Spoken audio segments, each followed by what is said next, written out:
नमस्कार।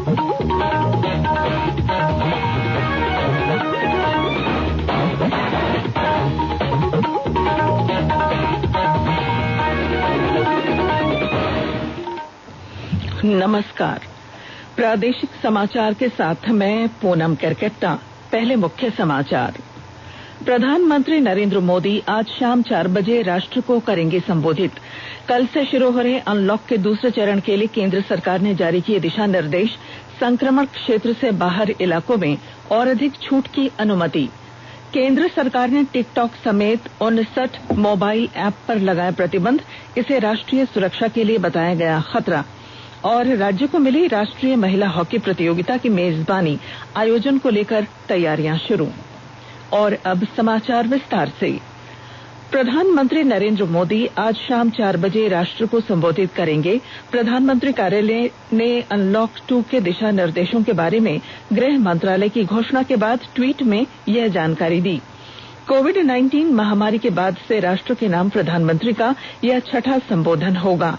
श्री मोदी का पिछला संबोधन 12 मई को हुआ था, जिसमें उन्होंने लॉकडाउन के असर से अर्थव्यवस्था को उबारने के लिए 20 लाख करोड़ रुपए के वित्तीय पैकेज की घोषणा की थी। रविवार को मन की बात कार्यक्रम में प्रधानमंत्री ने लोगों से अनलॉक चरण में अधिक सतर्कता बरतने का आग्रह किया था। केंद्र सरकार ने अनलॉक के दूसरे चरण के लिए दिशा निर्देश जारी करते हुए संक्रमण क्षेत्र से बाहर के इलाकों में और अधिक छूट की अनुमति दी है। नए दिशा निर्देश 1 जुलाई से प्रभावी होंगे और इनमें कई कार्य चरणबद्ध तरीके से दोबारा शुरू करने की बात कही गई है। इसके अलावा संक्रमण वाले क्षेत्रों में पूर्णबंदी को 31 जुलाई तक सख्ती से लागू किया जाएगा। गृह मंत्रालय ने कहा है कि ये दिशा निर्देश राज्यों से प्राप्त सुझावों और संबंधित केंद्रीय मंत्रालयों तथा विभागों के साथ परामर्श के बाद तैयार किए गए हैं। इनके अनुसार मेट्रो रेल सेवा, cinema hall, gym, swimming pool, मनोरंजन पार्क, थिएटर, बार, सभागार, असेंबली हॉल और ऐसी अन्य जगहें बंद रहेंगी। सामाजिक, राजनीतिक, मनोरंजन, खेलकूद, शैक्षणिक, सांस्कृतिक और धार्मिक तथा अधिक भीड़भाड़ वाले अन्य आयोजनों की अनुमति नहीं होगी। संक्रमण क्षेत्र से बाहर के इलाकों में बाकी सभी कार्य किए जा सकेंगे। विद्यालयों, महाविद्यालयों और कोचिंग संस्थानों को जुलाई महीने में भी बंद रखने का निर्णय लिया गया है। हालांकि रात का कर्फ्यू अब रात 10 बजे से सुबह 5 बजे तक के लिए लागू होगा। जिन औद्योगिक इकाइयों में शिफ्टों में काम होता है, उनके लिए भी रात्रिकालीन कर्फ्यू में ढील दी गई है। राष्ट्रीय और राज्य राजमार्गों पर आवाजाही, सामानों की लदाई और उन्हें उतारने के अलावा बसों, रेलगाड़ियों और हवाई जहाजों से आने वालों को उनके गंतव्य तक पहुंचाने के लिए भी कर्फ्यू में ढील दी गई है। घरेलू विमान सेवा और यात्री रेलगाड़ियों के सीमित संचालन की अनुमति पहले से ही है, जिसे धीरे धीरे बढ़ाया जाएगा। दिशा निर्देश के अनुसार इलाके पर निर्भर दुकानों में सुरक्षित दूरी के मानदंड का पालन करते हुए एक साथ 5 से अधिक लोग रह सकते हैं। केंद्र और राज्य सरकारों के प्रशिक्षण संस्थान 15 जुलाई से खुल सकेंगे। कार्मिक और प्रशिक्षण विभाग इसकी मानक प्रक्रिया अलग से जारी करेगा। वंदे भारत मिशन के अंतर्गत सीमित अंतर्राष्ट्रीय विमान सेवाएं उपलब्ध होंगी। राज्य में कोविड-19 संक्रमण से 1864 लोगों के ठीक होने के बाद संक्रमित व्यक्तियों के स्वस्थ होने की दर बढ़कर 76% से ज्यादा हो गई है। पिछले 24 घंटों के दौरान 57 नए मामलों की पुष्टि के बाद ये संख्या बढ़कर 2443 हो गई है। संक्रमण से 3 लोगों की मौत की भी पुष्टि हुई है। राज्य में अब तक 15 लोगों की मौत हुई है और 564 रोगियों का विभिन्न कोविड अस्पतालों में इलाज चल रहा है।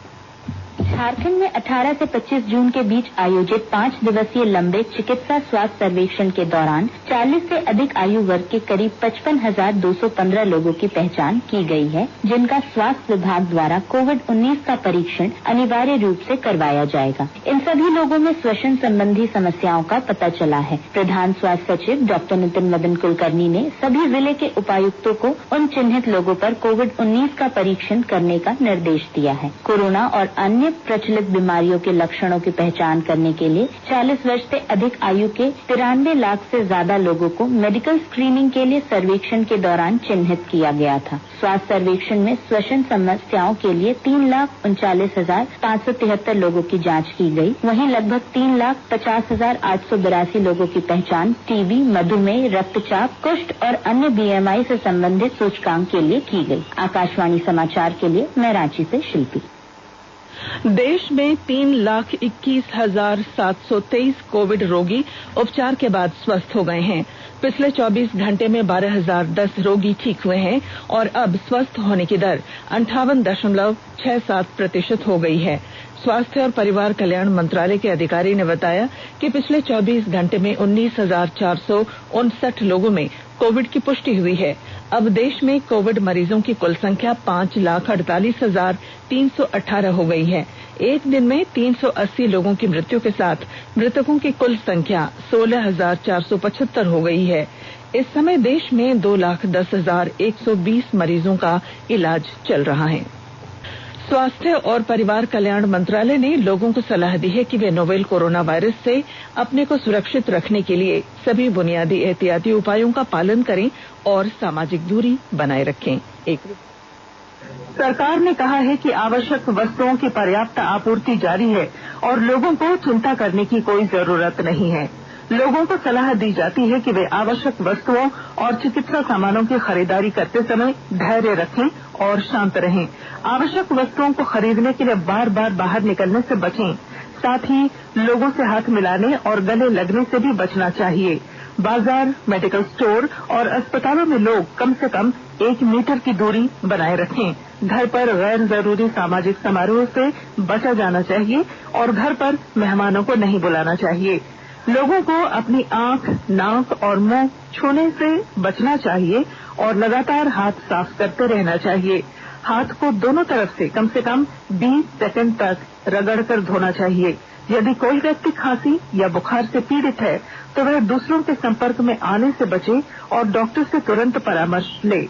स्वास्थ्य मंत्रालय ने कोरोना वायरस के बारे में जानकारी के लिए एक टोल फ्री नंबर 1075 जारी किया है। इधर राज्य सरकार की ओर से भी कई दिशा निर्देश जारी किए गए हैं। इस सिलसिले में सरकार ने हेल्पलाइन नंबर 181 जारी किया है। सरकार ने कहा है कि कोरोना वायरस से संदिग्ध तौर पर संक्रमित कोई व्यक्ति पाया जाता है तो इसकी सूचना 0651 जो रांची का कोड है और टेलीफोन नंबर 2261-000 तथा 2261-002 के अलावा फैक्स नंबर 2261-856 और मोबाइल नंबर 9955837428 पर दी जा सकती है।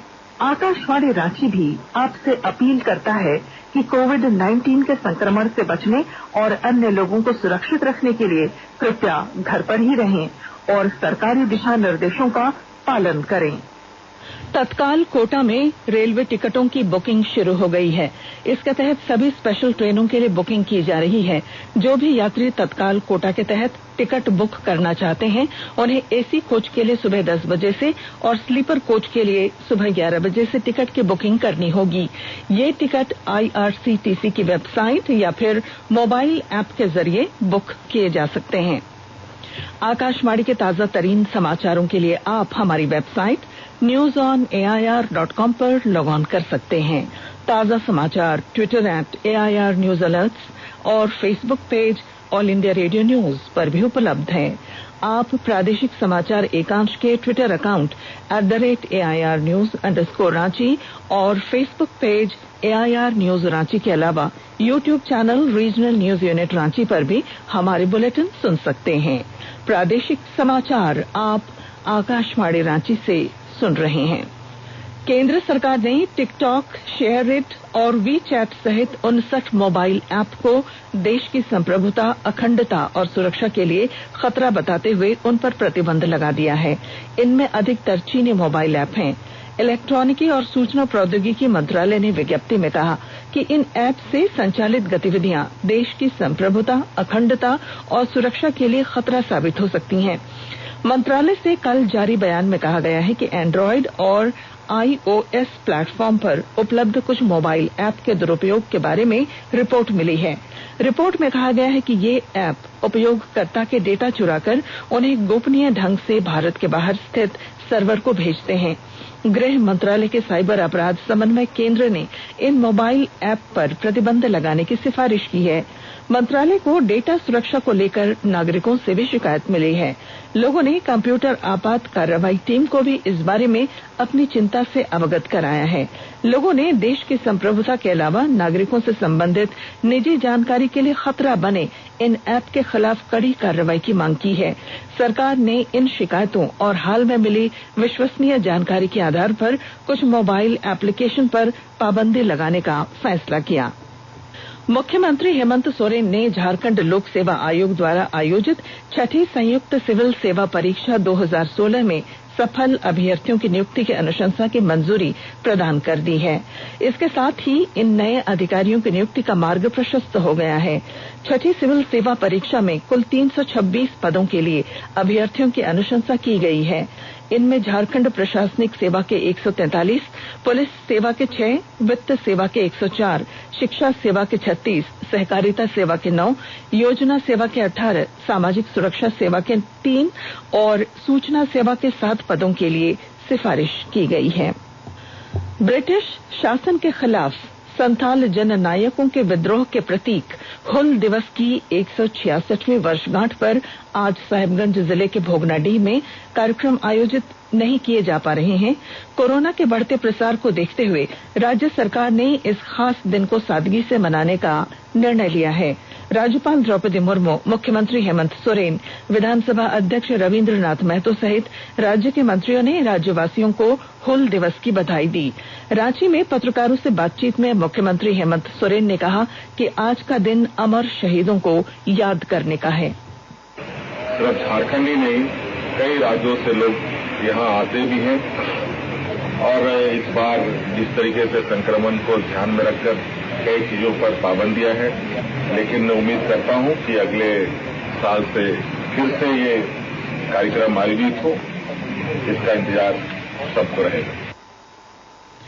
एक सवाल के जवाब में श्री सोरेन ने कहा कि अमर शहीद से दुकानों के वंशज रामेश्वर मुर्मू की मौत की निष्पक्ष जांच के लिए सरकार प्रतिबद्ध है और इस दिशा में पहल की जा रही है।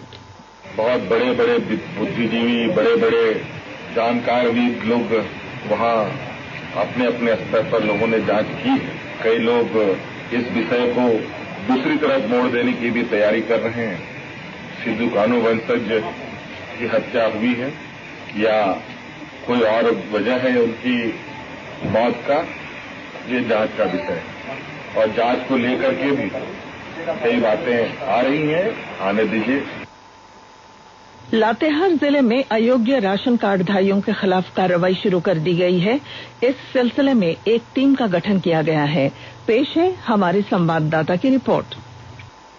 लातेहार जिले के जिला आपूर्ति पदाधिकारी सागर कुमार ने आपूर्ति विभाग की समीक्षा बैठक में अयोग्य राशन कार्डधारियों के खिलाफ टीम गठित कर जांच करने का निर्देश दिया है। उन्होंने कहा कि गलत तरीके से राशन का उठाव करने वालों को चिन्हित कर प्राथमिकी दर्ज करें। उन्होंने सभी प्रखंड आपूर्ति पदाधिकारियों को प्रत्येक दिन कम से कम 5 जन वितरण प्रणाली की दुकानों के निरीक्षण का निर्देश देते हुए कहा कि इससे ही यह जानकारी मिल पाएगी कि संपन्न होते हुए भी कितने लोग गरीबों का हक मार रहे हैं। उन्होंने कहा कि जिले में संचालित मुख्यमंत्री दाल भात केंद्र व सीआरपीएफ द्वारा संचालित केंद्रों की रिपोर्टिंग प्रतिदिन होनी चाहिए। उन्होंने कहा कि जन वितरण प्रणाली में भ्रष्टाचार किसी भी सूरत में बर्दाश्त नहीं किया जाएगा। संजय कुमार तिवारी, आकाशवाणी समाचार, लातेहार। झारखंड को राष्ट्रीय महिला हॉकी प्रतियोगिता की मेजबानी सौंपी गई है। कल हॉकी इंडिया की कार्यकारिणी समिति की ऑनलाइन बैठक में 10वीं और 11वीं राष्ट्रीय प्रतियोगिताओं की तिथि और आयोजन स्थल की घोषणा की गई।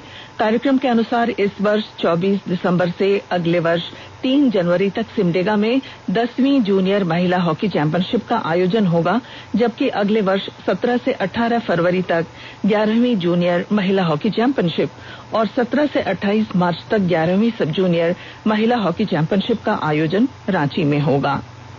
देवघर के विश्व प्रसिद्ध श्रावणी मेले के आयोजन को लेकर झारखंड उच्च न्यायालय 3 जुलाई को फैसला सुनाएगा। गोड्डा के सांसद निशिकांत दुबे द्वारा दायर याचिका पर उच्च न्यायालय में आज सुनवाई हुई। अदालत ने दोनों पक्षों की दलीलें सुनने के बाद अपना फैसला 3 जुलाई के लिए सुरक्षित रखा है। और अब संक्षिप्त खबरें। कोडरमा जिले में 5 और कोरोना संक्रमित मरीज स्वस्थ हो गए हैं। उन्हें कल शाम अस्पताल से छुट्टी दे दी गई। धनबाद जिले में कल 15 कोरोना संक्रमितों की पुष्टि हुई। पलामू से कोरोना के 2 नए मामले सामने आए हैं।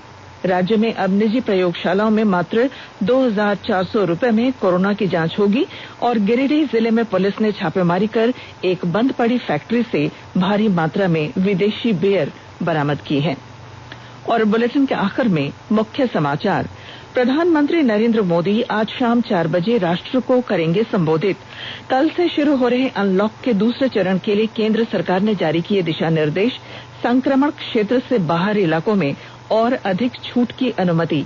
केंद्र सरकार ने टिकटॉक समेत 59 मोबाइल ऐप पर लगाए प्रतिबंध। इसे राष्ट्रीय सुरक्षा के लिए बताया गया खतरा। और राज्य को मिली राष्ट्रीय महिला हॉकी प्रतियोगिता की मेजबानी। आयोजन को लेकर तैयारियां शुरू। और इसके साथ ही आकाशवाणी रांची से प्रादेशिक समाचार का ये बुलेटिन समाप्त हुआ। नमस्कार। घर में रहिए, सुरक्षित रहिए और सुनते रहिए आकाशवाणी।